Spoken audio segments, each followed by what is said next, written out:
और शुरुआत इस वक्त की बड़ी खबर से। पीओके पर पीएम मोदी के बयान के बाद आईएसआई परेशान हो गया है।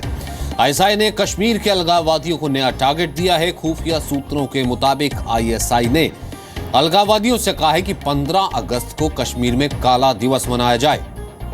खुफिया एजेंसियों ने आईएसआई और हुर्रियत नेताओं के फोन कॉल्स रिकॉर्ड किए हैं। सूत्रों के मुताबिक आईएसआई ने अलगाववादियों को कहा है कि वो कश्मीर में 15 अगस्त के कार्यक्रमों को होने से रोकें। मनीष शुक्ला इस वक्त फोनलाइन पर मौजूद हैं। मनीष, इससे पहले बुरहान वानी के बाद जो सब एजिटेशन हुआ, सारा पाक स्पॉन्सर्ड, और वो सब एजिटेटेड एक सुनियोजित साजिश थी पाकिस्तान की, एक बार फिर से क्या वैसे ही करने की फिराक में है? क्या लेटेस्ट इस वक्त इंटेलिजेंस एजेंसीज की रिपोर्ट है?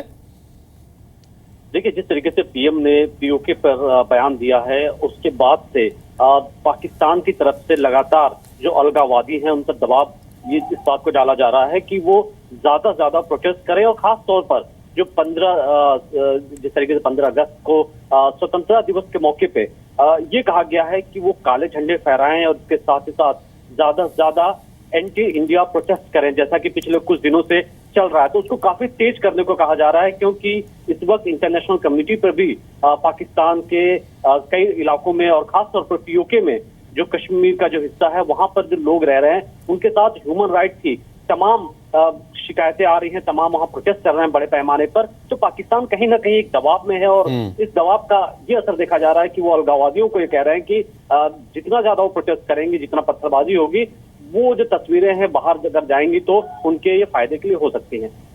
जी, ये स्ट्रेटजी हो सकती है, लेकिन अब ये देखना ये है कि इस पर इंडिया किस तरीके से रुख करता है। और क्योंकि आज हमने देखा कि जिस वक्त पाकिस्तान के इंडिपेंडेंस डे का फंक्शन हो रहा था दिल्ली में, एक बार फिर से कश्मीर का अलापा यहाँ के उनके कमिश्नर ने।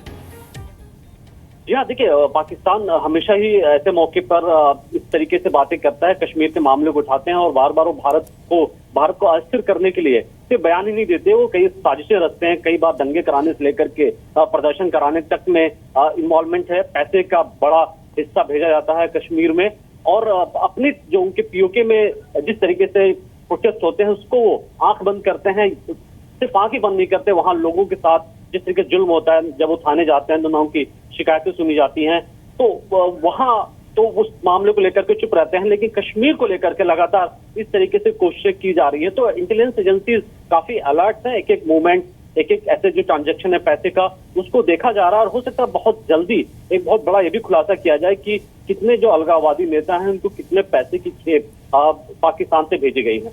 बहुत बहुत शुक्रिया मनीष। यानी कि सरकार पूरे तरीके से सख्त है, और उसी कारण से ये बौखलाहट का नतीजा है कि इस तरह की कार्रवाई, इस तरह की बातें सामने आ रही है। आगे बढ़ते पीओके पर प्रधानमंत्री मोदी की रणनीति के बाद पाकिस्तान बुरे तरीके से बौखला गया है, और इसी बौखलाहट के चलते आज सुबह से ही जम्मू के पुंछ में लगातार सीज फायर का उल्लंघन किया उसने। सुबह से पाकिस्तानी सेना गोलीबारी कर रही है और मोर्टार दाग रही है। पाकिस्तानी सेना की गोलीबारी का भारत की तरफ से भी करारा जवाब दिया गया। इससे पहले कल भी पुंछ में ग्रेनेड से हमला हुआ था, जिसमें बूढ़ा अमरनाथ यात्रा के 15 यात्री जख्मी हुए थे।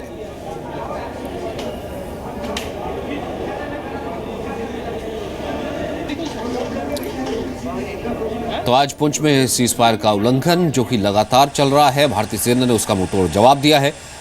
दूसरी तरफ कल बूढ़ा अमरनाथ यात्रा पर यात्रियों पर ग्रेनेड फेंका गया था, जिसमें 11 से ज्यादा यात्री घायल हुए थे। अब यह संख्या 15 पहुंच गई है, जिनमें से कुछ लोग गंभीर तौर पर घायल हैं। घायलों को राजौरी में सेना के अस्पताल में भर्ती कराया गया है। 4 घायलों को एयरलिफ्ट कर जम्मू भी ले जाया गया है।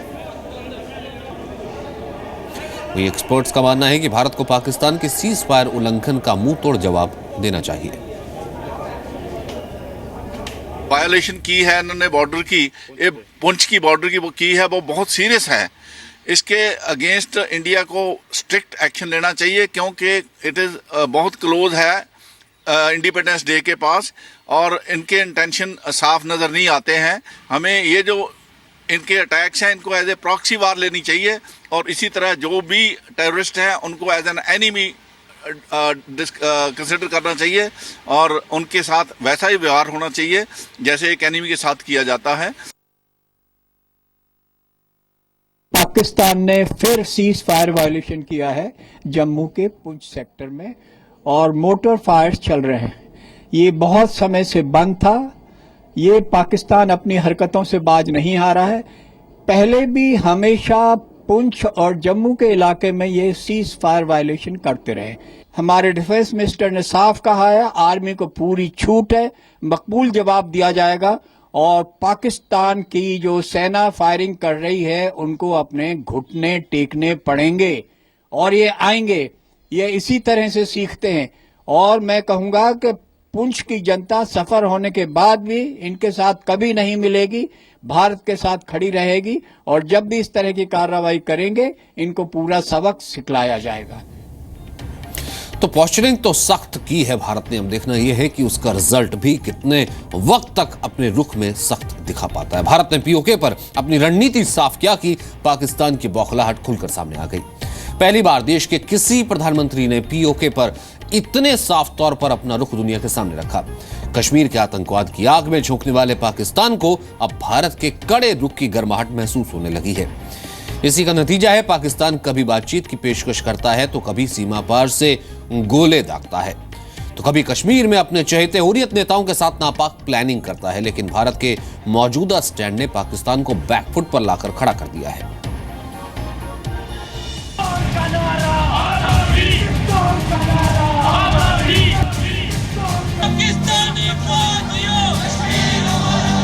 पाक अधिकृत कश्मीर में पाकिस्तान की ज्यादतियों के खिलाफ बढ़ते विद्रोह के बीच अब भारत ने उसे पाकिस्तान के कब्जे से छुड़ाने का बिगुल फूंक दिया है। पीओके में पाकिस्तान के जुल्म को बेनकाब करने की प्रधानमंत्री नरेंद्र मोदी की रणनीति के बाद पीएमओ में राज्य मंत्री जितेंद्र सिंह ने ऐलानिया तौर पर पीओके की पाकिस्तान से आजादी का मजबूत इरादा जताया। पाक अधिकृत जम्मू कश्मीर को पुनः पाकिस्तान के नाजायज कब्जे से छुड़ा करके उसको भारतीय गणराज्य का हिस्सा बनाने के लिए, और मैं समझता हूं पाकिस्तान के बॉर्डर से आरंभ होने वाली इस तिरंगा यात्रा से हम देश भर में ये आह्वान कर रहे हैं कि इस तिरंगा यात्रा का सही समापन उस दिन होगा, उस रोज होगा जब ये तिरंगा हम कोटली, मुजफ्फराबाद और पाक अधिकृत हिस्से में जम्मू कश्मीर के लहराने में सफल होंगे। अब भारत की रणनीति साफ है, न सिर्फ पीओके बल्कि बलूचिस्तान के संघर्ष को भी उजागर किया जाए। बलूचिस्तान में पाकिस्तानी सेना के अत्याचार का मुद्दा प्रधानमंत्री की ओर से उठाया गया है, तो बलूच रिपब्लिकन पार्टी के प्रमुख नवाब बरूम दाग बुख्ती ने ट्वीट पर लिखा है कि एक जिम्मेदार पड़ोसी और दुनिया के सबसे बड़े लोकतांत्रिक देश के तौर पर भारत को बलूचिस्तान में दखल देना चाहिए। बलूचिस्तान के कई नेताओं ने तो भारत से सितंबर में संयुक्त राष्ट्र की आम सभा में बलूचिस्तान की आवाज को उठाने की मांग की है। We hope that you will raise this issue in coming September in UN session, and we are with you. We also believe in democratic principles. It is high time for India and other democratic countries in the world to come forward and support Baloch people. Kashmir में लगातार पाकिस्तानी दखलंदाजी को लेकर भारत के सख्त तेवरों के बाद पाकिस्तान ने सिर्फ कश्मीर पर बात करने की पेशकश की है, लेकिन भारत ने भी कह दिया है कि बात होगी तो सिर्फ इस पर कि आतंकवाद को कैसे रोकें। विदेश मंत्रालय के प्रवक्ता विकास स्वरूप के मुताबिक भारत पाकिस्तान रिश्तों में मौजूदा और जरूरी मुद्दों पर भारत बातचीत का स्वागत करेगा। सीमा पार आतंकवाद पर पाकिस्तान की शह, बहादुर अली जैसे आतंकियों की घुसपैठ, सीमा पार हिंसा और आतंक को बढ़ावा देना, हाफिज सईद और सैयद सलाहुद्दीन जैसे अंतर्राष्ट्रीय आतंकियों की परेड, पाकिस्तान में मुंबई हमले के ट्रायल और पठानकोट हमले की गंभीर जांच इस समय के मुद्दे हैं।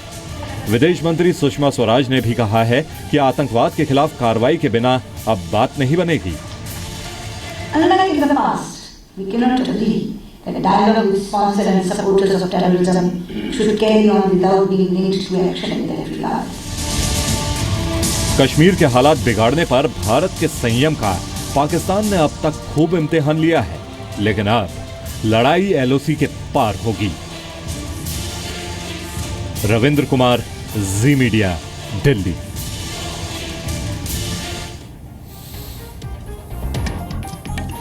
वहीं भारत में पाकिस्तान के उच्चायुक्त अब्दुल बासित ने एक बार फिर गैर जिम्मेदाराना बयान दिया है। दिल्ली में पाकिस्तान के स्वतंत्रता दिवस के मौके पर अब्दुल बासित ने कश्मीर में जारी हिंसा को कश्मीर की आजादी की लड़ाई करार दे दिया।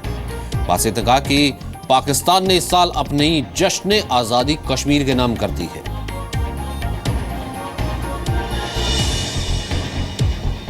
श्रीकांत शर्मा इस वक्त हमारे साथ मौजूद हैं, बीजेपी के नेता, बीजेपी के प्रवक्ता, बीजेपी के सचिव। श्रीकांत जी, एक बार फिर से पाकिस्तान को भले कड़ा रुख हमने अपनाया हो, पीएम मोदी ने साफ कर दिया हो, लेकिन बात शायद पाकिस्तान नहीं आ रहा। अब्दुल बासित का एक बार फिर से आज कश्मीर के ऊपर बयान।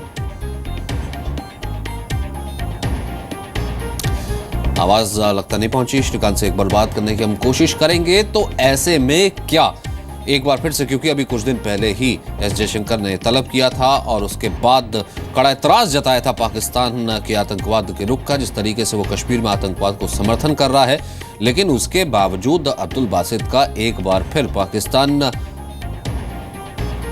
के हाई कमिश्नर हैं भारत में, और ये कह देना कि इस बार जश्न आजादी हम कश्मीर को समर्पित करते हैं, यानी कि आतंकवाद का समर्थन किया है।